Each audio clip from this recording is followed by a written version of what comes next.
Assalamualaikum warahmatullahi wabarakatuh. Kepada yang terhormat Bapak Ibu dosen penguji, perkenalkan nama saya Arwani Amin, mahasiswa PPG dalam jabatan tahun 2025, Prodi Pendidikan Agama Islam di LPPK Universitas Islam Negeri Sayyid Ali Rahmatullah Tulungagung. Hari ini tanggal 4 Oktober 2025 akan melaksanakan praktek pembelajaran uji kinerja di SDN 1 Lumo dengan materi menyambut usaha balik di kelas 4. Sekian dari saya. Wassalamualaikum warahmatullahi wabarakatuh. Selamat pagi anak-anak. Pagi, Pak. Apa kabar? Alhamdulillah. Luar biasa. Allahu Akbar.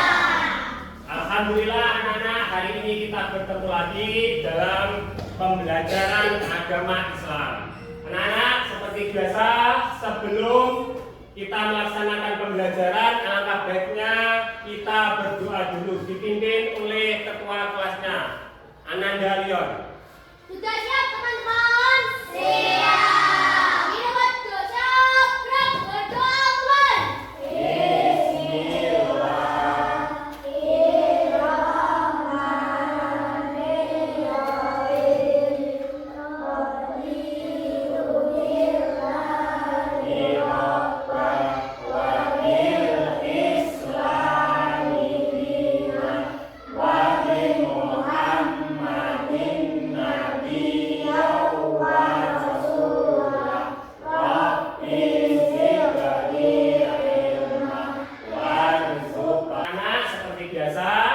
Sebelum kita belajar, kita pembiasaan membaca surat pendek dulu. Untuk hari ini kita membaca surat Al-Ahad bersama-sama ya. Kita awali dengan membaca ta'aruf bersama-sama. 1, 2, 3. A'udzu billahi minas syaitonir rajim.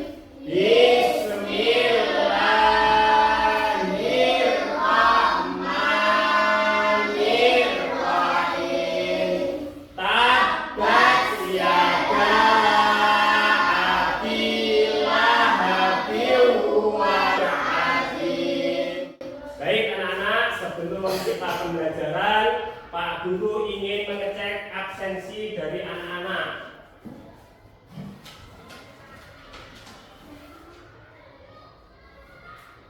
Yang pertama, Lavina Dian Nurmaya hadir. Yang kedua, Leon Purbakoro Hadir. Yang ketiga, Muhammad Ardian Sabri Agusta. Yang kelima, Muhammad Bukni Alafi. Jadi hari ini ada semua ya, Nak ya. Hari ini kita akan belajar, tapi sebelum belajar, alangkah baiknya kita menyanyikan lagu nasionalis untuk membangkitkan rasa cinta tanah air kepada kita. Semuanya Pak Guru harap berdiri. Semuanya berdiri.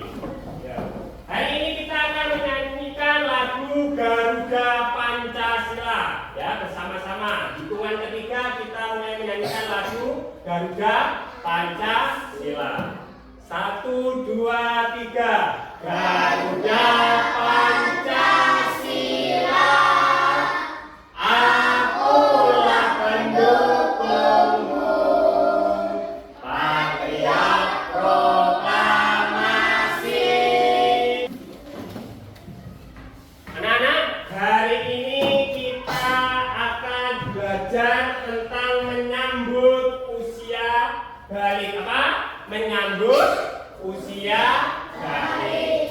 Tetapi sebelum itu, Pak Guru ingin bertanya kepada anak-anak, apakah masih ada yang ingat kemarin kita belajar tentang materi apa ya? Materi keberagaman. Betul. Materi keberagaman ada yang lagi? Toleransi. Betul. Toleransi beragama. Ada lagi? Betul. Menghormati sesama. Minggu kemarin kita telah belajar tentang keberagaman. Ada apa saja keberagaman yang ada di Indonesia, Nak? Ayo. Budaya. Betul, ada keberagaman budaya, ada apa lagi? Keragaman agama. Anggota anak-anak ketika temannya berbeda agama, berbeda suku maupun berbeda apapun harus saling menghormati. Kita akan menerangkan tujuan pembelajaran pada hari ini. Tujuannya kenapa kita belajar tentang menyambut usia balik?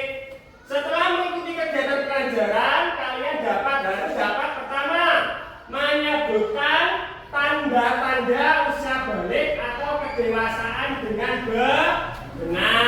Jadi harus bisa menyebutkan tanda-tanda usia balik seperti apa. Nomor 2, membuat paparan mengenai tanda-tanda usia balik dalam pandangan ilmu fikih dan ilmu biologi dengan benar. Jadi nanti dalam materi menyambut usia balik ini akan ada pandangan secara fikih dan juga secara biologi. Nomor 3, membiasakan sikap bersyukur, taat beribadah dan bertanggung jawab. Agar lebih semangat kita tepuk semangat dulu ya, biar lebih semangat pembelajaran kita. Oke? Yo, tepuk semangat.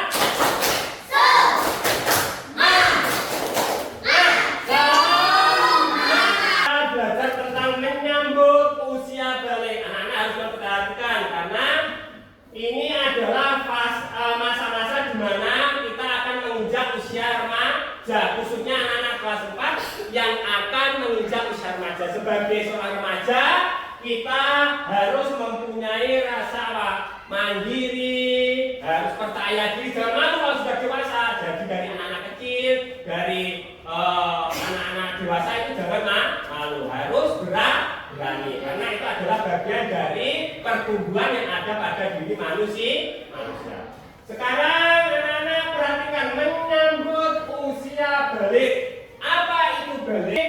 Balik secara bahasa artinya cukup atau sampai. Ya, secara istilah balik adalah masa di mana seseorang sudah mencapai kedewasaan secara fisik atau mental. Dalam Islam pada usia ini seseorang sudah dianggap mukallaf. Apa itu Pak mukallaf? Mukallaf adalah orang yang dibebani kewajiban syariah. Jadi seseorang yang sudah dewasa atau balik itu dibebani kewajiban syariah.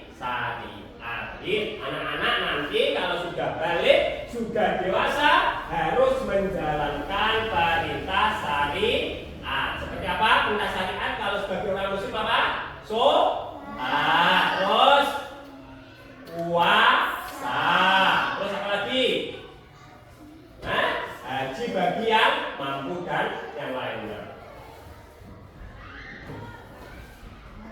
Ini anak, ya diperhatikan tanda-tanda balik bagi seorang laki-laki dan perempuan menurut fikih. Ini secara fikih. Jadi nanti ada secara biologi, ada juga secara fikih. Yang pertama, ihtilam.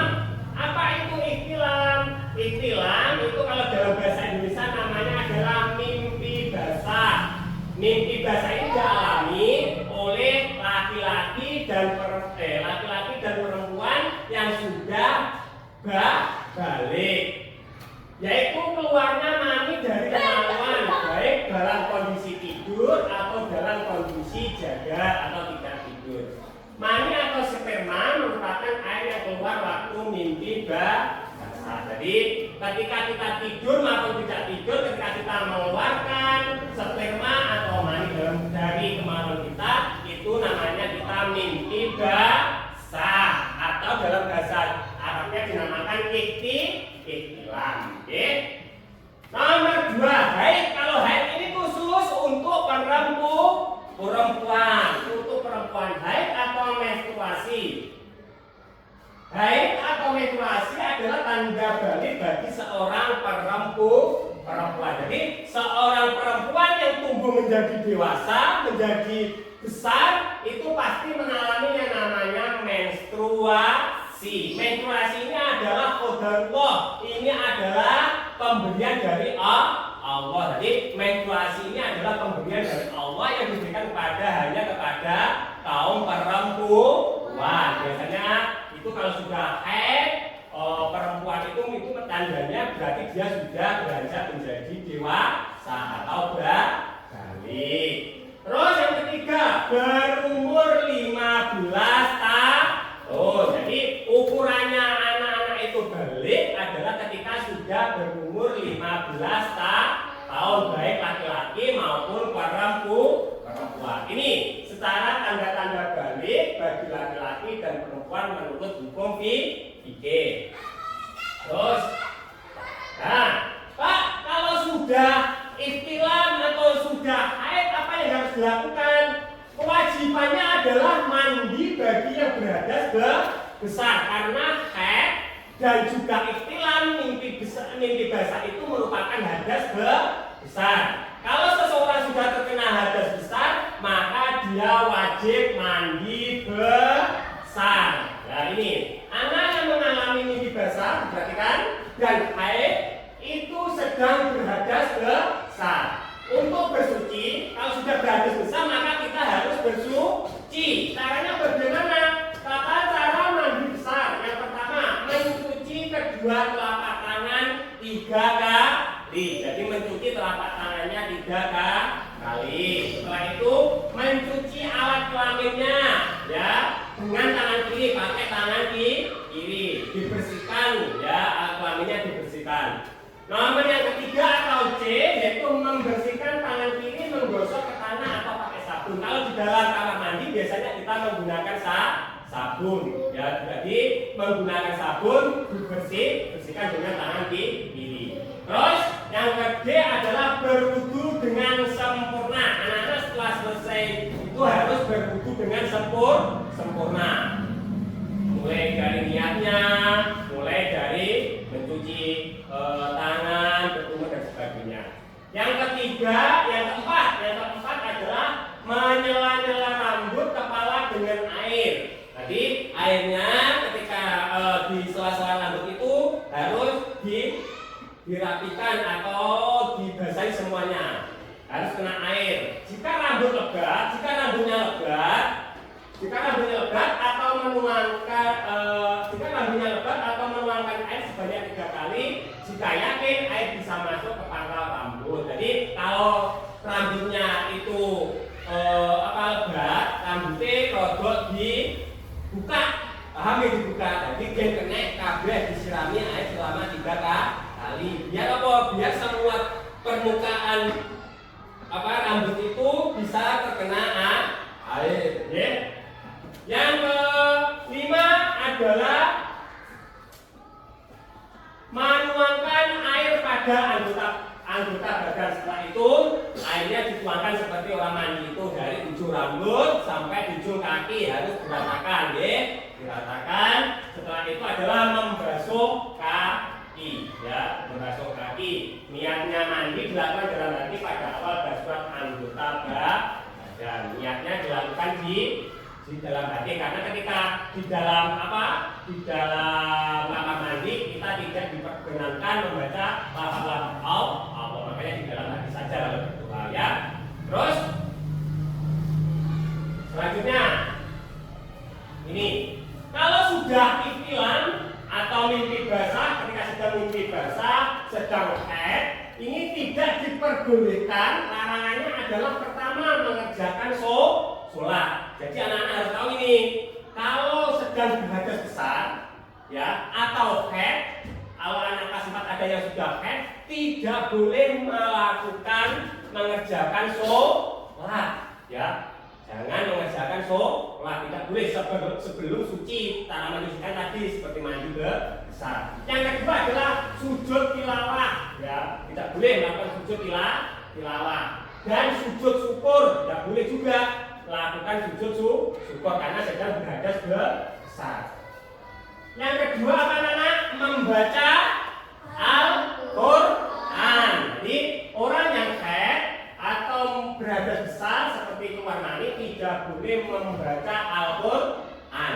Hati-hati, yang haid, yang sudah balik atau yang sudah tadi berhalangan berhadas besar tidak boleh membaca Al-Quran. Nanti malah berdosa kalau membaca Al-Quran. Menyentuh pun juga tidak boleh. Menyentuh Al-Quran dan membawa Al-Quran pun juga tidak boleh.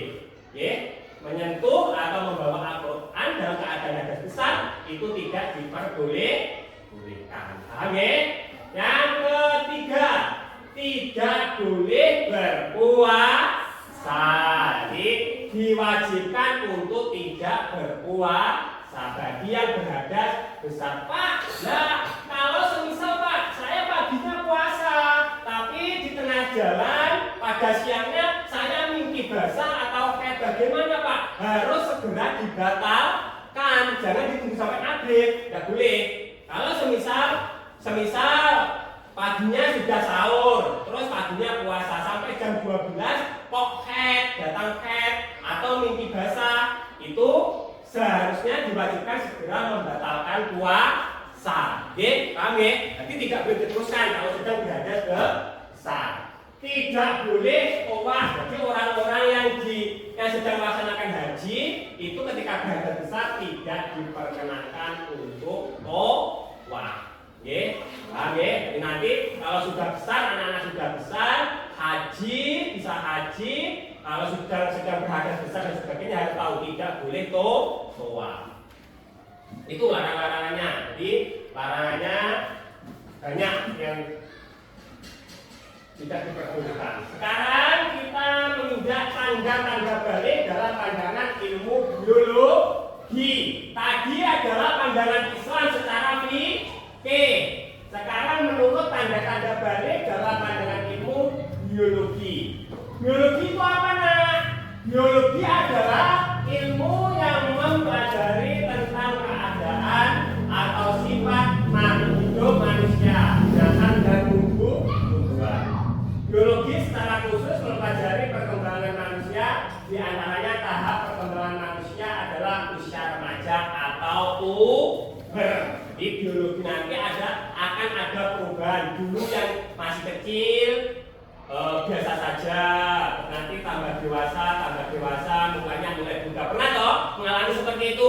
Ketika kecil biasa saja, nanti akan perubahan yang ada dalam tubuhnya, seperti mulai gemuk, mulai tambah panjang tangannya dan sebagainya. Itu adalah perubahan-perubahan yang ada dalam ilmu biologi yang ada pada sifat manusia atau makhluk hidup. Nih. Secara biologi kita harus mengenal masa puber melalui tanda-tandanya. Bagi laki-laki, ini khusus bagi laki-laki secara biologi. Ini diperhatikan untuk yang laki-laki.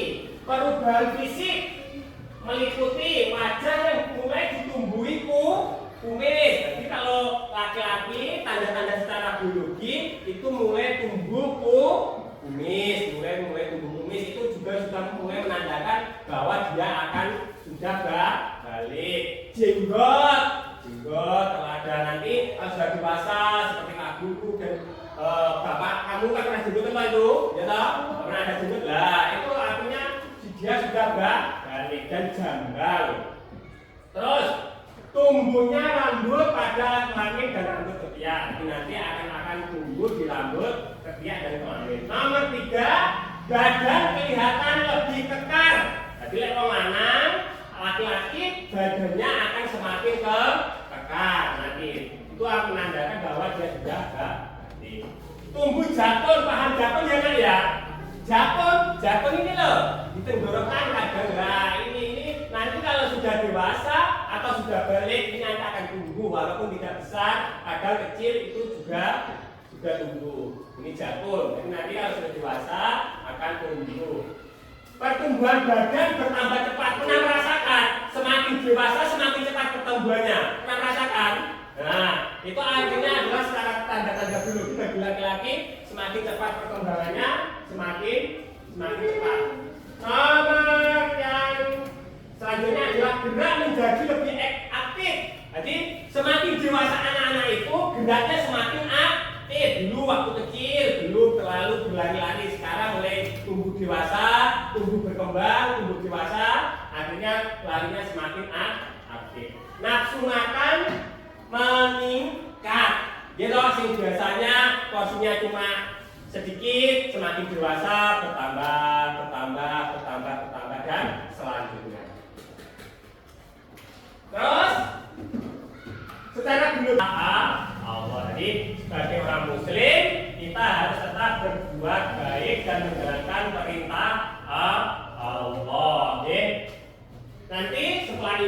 semasa Pak Guru menjelaskan, nanti Pak Guru akan membagikan lembar kerja kelompok. Jadi nanti anak-anak akan berdiskusi dengan kelompoknya, membahas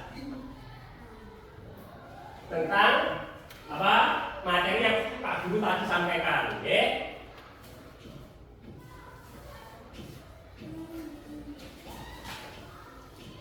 Nih, untuk kelompok 1 silakan dikerjakan secara kelompok. Oke, dan kerjaan kelompok dibaca dan dikerjakan secara kelompok. Kelompok 2 ini.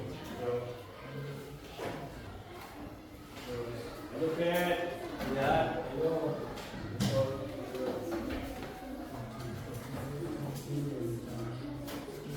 Nanti hasil presentasinya akan bacakan. Yuk, untuk kelompok 1 maju, kelompok 1 maju. Yuk, maju sini semuanya. Maju, kelompok 2 dan kelompok 3 nanti mendengarkan apa yang disampaikan oleh kelompok 1. Yuk. Nah, yuk. Sini, enggak apa-apa, sini loh. Yuk, wes.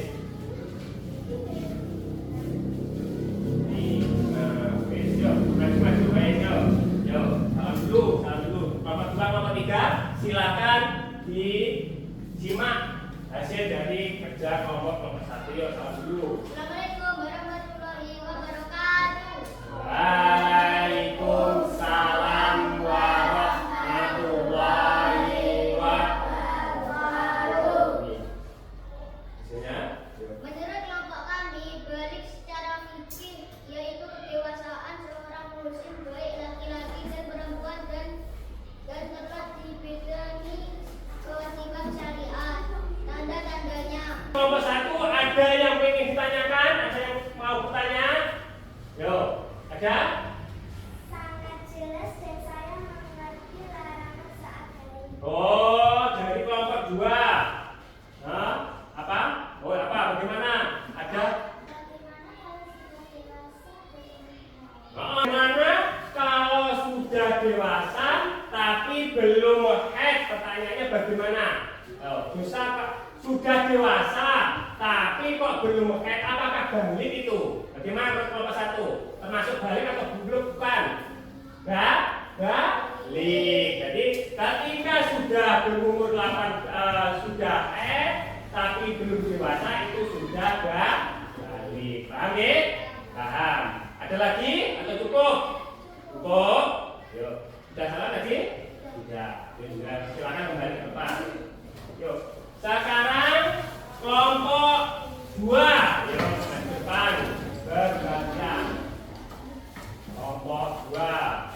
Yuk, dibacakan hasil diskusinya.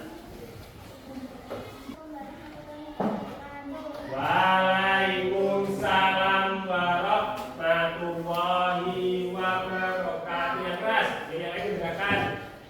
Kami dari kelompok 2 ini menyampaikan tanda-tanda balik bagi perempuan yaitu adalah sudah berumur 15 tahun dan sudah halangan atau Terus.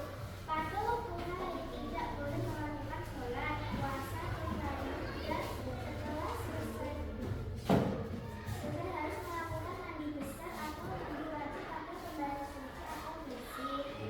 Mandi wajib dilaksanakan dengan cara mencuci kedua tangan mencuci kedua telapak tangan terbalik. Terus. Selanjutnya dengan tangan kiri berdiri sempurna dan menuangkan air pada anggota badan. Terus itu presentasi dari kelompok 2. Ada yang mau bertanya terkait presentasi kelompok 2? Yuk. Mungkin kelompok 1 mau bertanya? Saya mau bertanya. Ya. Apakah orang yang sudah balik tapi belum sholat itu apa berdosa? Apakah orang yang sudah balik tapi tidak mau sholat itu berdosa atau tidak menurut kelompok 2? Berdosa. Ya. Pertanyaannya sangat bagus. Yang sudah haid, sudah balik tapi tidak mau melaksanakan sholat itu hukumnya bagaimana? Itu berdosa karena salah satu kewajiban orang yang sudah balik adalah melaksanakan sholat fardu. Ada yang lain atau cukup? Cukup. Dari hasil presentasi tadi, kita dapat menyimpulkan tanda-tanda balik baik dari laki-laki maupun perempuan. Anak, pengertian tentang balik itu sangat beragam atau sangat mendalam, sehingga anak-anak kelas 4 harus kemudian memahami dengan seksama perubahan-perubahan yang terjadi pada diri laki-laki maupun perempuan. Jadi semuanya harus tahu. Dan nanti ketika sudah dewasa, sudah tumbuh dewasa, sudah menginjak kedewasaan, anak-anak tahu kewajibannya apa, yang harus dilakukan apa. Paham ya? Sebelum nanti kita akan mengakhiri pelajaran ini, ya, dari penjelasan mulai dari awal, terus diskusi tadi mungkin ada yang kurang paham atau mungkin ada yang ditanyakan terkait materi balik, menyambut usaha balik. Yo, jadi semuanya apa ya? Tanda-tanda balik bagi laki-laki. Yo, tanda-tanda balik tadi apa saja? Yang pertama, lan atau mimpi basah. Yang kedua tadi apa? Haid atau menstruasi. Yang ketiga adalah berumur 15 tahun. Terus kalau secara biologi kalau laki-laki apa tadi? Pertama apa?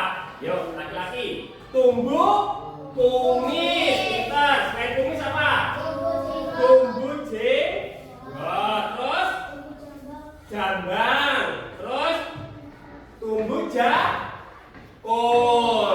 terus apalagi badannya mulai terus geraknya lebih aktif. Bagaimana kalau perempuan apa? Perempuan tadi apa? Pertama apa? Dada dan pinggulnya mulai membesar, terus tumbuh rambut di bagian ketiak atau kemaluan. Jadi banyak sekali hal-hal yang harus diperhatikan.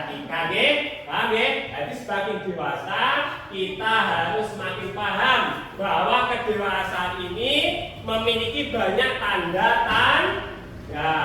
Oke? Nanti untuk pendalaman materi, anak-anak bisa mengerjakan lembar kerjanya di rumah ya, untuk pendalaman materi menyangkut usaha balik halaman 35 bisa anak-anak kerjakan di rumah. Alhamdulillah anak-anak, hari ini pelajaran materi menyangkut usaha balik sudah berakhir. Semoga pelajaran pada pagi hari ini bisa bermanfaat buat kita semua, terutama pada anak-anak yang akan menginjak pada usia remaja. Dari saya akhiri. Wassalamualaikum.